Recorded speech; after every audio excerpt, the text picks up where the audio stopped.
हिंदू धर्म रे शरीरर डाहाण पार्श्व को कहीं कुहाजाए शुभ आसंतु जानिबा एहा पछरे कौन रही रहस्य। नमस्कार, शुभ सकाळर आपण समस्तंकु अनेक अनेक शुभेच्छा एवं शुभ अभिनंदन। दर्शक बंधु, शरीरर अंग को नहीं हिंदू धर्म रे भिन्न भिन्न प्रकारर मान्यता रही। खास करी शरीरर डाहाण अंग को शुभ बोली कहुए।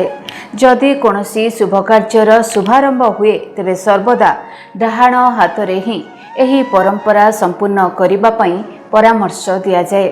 पूजा पाठ रे सर्वदा शरीर डाहाण अंग रे ही सर्वप्रथम व्यवहार करा जाए। यह आरती एवं होम पई मध्य डाहाण हाथर व्यवहार करा जाए। यह व्यतीत आमे खाद्य मध्य डाहाण हाथ रे ही खाई थाउ। हेले केबे आपण माने भाबिचंती कि सर्वदा डाहाण हाथ को ही काहेकि हिंदू धर्म रे शरीरर डाहाण अंग को ही काहेकि शुभ बोली कहा जाए? जदि एहार उत्तर आपण माने जानि नाहंती ताले आसंतु जानि नबा।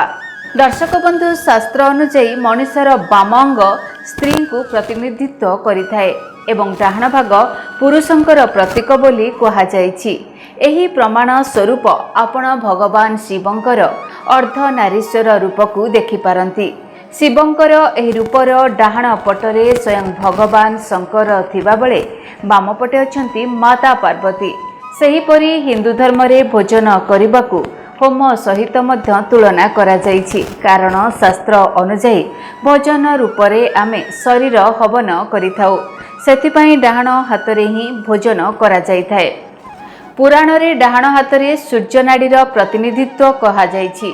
सेथिपई एही हाथरे भोजन कले शरीर को अधिक ऊर्जा मिलिथाए। एहा सहित भोजन कले शरीर को संपूर्ण भावरे भोजन प्राप्त होई नथाए।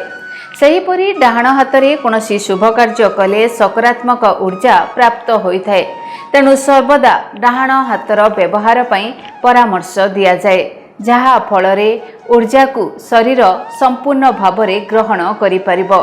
तेबे दर्शक बंधु, एबे आपण माने बहुत भल भावरे बुझी पारिथिबे जे काहेकि डाहाण अंग को शुभ बोली कहा जाए, काहेकि हमर हिंदू धर्म रे डाहाण हाथ को शुभ कार्य रे व्यवहार करा जाए। आशा करुछि आजिर दिनटी आपण मानक पई शुभमय हबो, मंगलमय हबो। एही विश्वास र सहित विदाय दियंतु। नमस्कार। डीटीवी ओडिया देखिवा पई सब्सक्राइब करंतु एवं बेल आइकन को मध्य दबाई दियंतु।